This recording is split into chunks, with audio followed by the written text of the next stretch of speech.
Madiha signing in from the platform of one incredible women of Pakistan. मेरी आज की मेहमान Miss Uzma Niaz. She's a wonderful lady, a very novel story rather. When I was reading about her and I came to know that how talented she is. She by profession she is a doctor.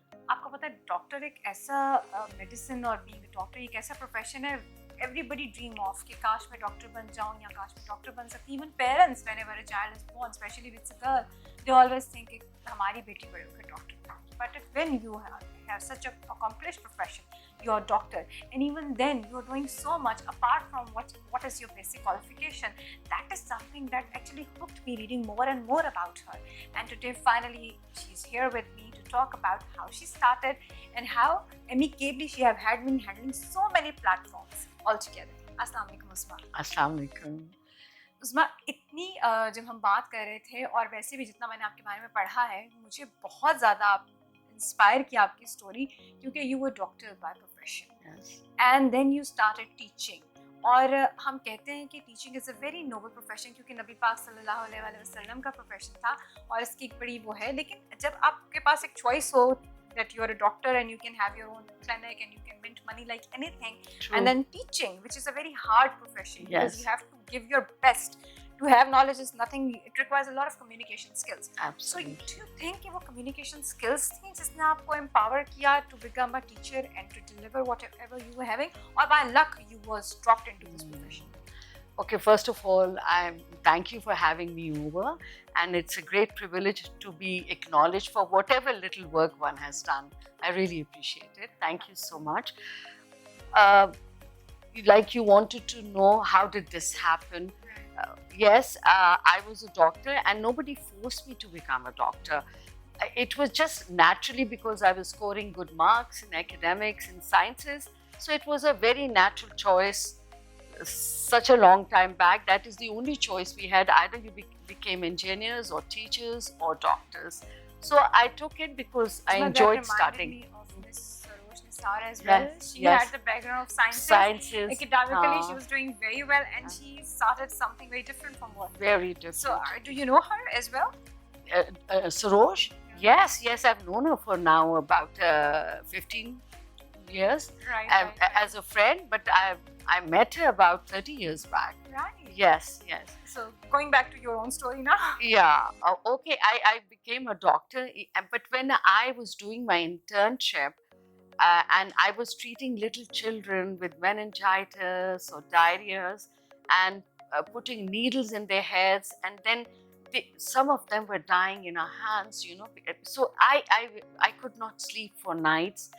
And then I developed this phobia also that my child, I just had one son when I was finishing my medical studies, that he could get sick. So that also stressed me out. So you were studying and you were married? Yes. I got married at the end of 4th year. Exactly. Really? Yeah. And the hardest studies ever you were doing that. Yes. And final year, I have heard that is the toughest. It is the toughest. Obviously, it is the toughest, and you really have to be very thorough and focused because you can't leave any part of the body. You have to study every part of the body in detail. It was very tough for me.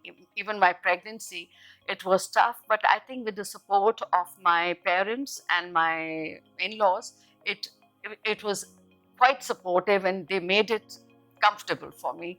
That's for sure. Okay, and then like coming to my residency, then I went into trauma department, an emergency department, and there young men came with such bad injuries. They were bleeding, and I actually seized there, But obviously, my in charge was telling me to, do whatever we had to do and do the emergency procedures. So it started dawning on me that it's not my cup of tea. Right. And then there was a young girl, I can never forget her. It was late night and she had cancer. And she just, I think, she just came at about 2 o'clock to us, showing us her bangles that she was going to wear for Eid the next morning. And lo and behold, after 1 hour, she passed away. And that was the turning point in my life. I realized I am not maybe strong enough in this way, to be able to Or maybe deal you were with very sensitive, yes, you got very affected sensitive. with your Yes, surroundings. yes. So death and suffering and blood, it kind of made it difficult for me to survive in medicine. So let's move to the time you were having children, you were taking care of them, everything Yes. was quite settled, Yeah. and one fine day you went to the school Yes. and you were offered a job Absolutely. and you started up with that. Yeah, I think the credit goes to the principal. And she said, why don't you, you're so well spoken and well read, why don't you come and teach? We need women like you, you know. So I started teaching. I had never thought I would be a teacher. The only connection I had with the reading and this, I was an avid reader, being the only daughter. My escape and my best friends were books. So Right. I read tons and tons of books. And then I'm lucky that that became my profession. And she offered me, and I fell in love And with has teaching. that Yes. reading habit helped you to understand different children around Absolutely, handling different, absolutely. mindsets? I like it. Like book reading takes you anywhere, into people's minds, into their cultures, into their homes, in their hearts, what's happening. And I used to love that. I used to love And that. Uzma, whenever you talk, you tell every required detail. It's like I'm moving with you over the years you have Okay. spent throughout. Yeah, maybe because you're asking me in that very, you're asking me in a very good manner, you know. You are making me go back and take the journey with you. Yeah. You know, that's wonderful. And it seems I'm a part of it now. Oh. Okay, so now we have come. Now you are a teacher. You're enjoying everything Yes, around you. yes, yes. Children are happy. Yeah. Whosoever might have had inducted you at that time, she must be thinking I've made a very good decision. Yes, yes. Then what next? Okay.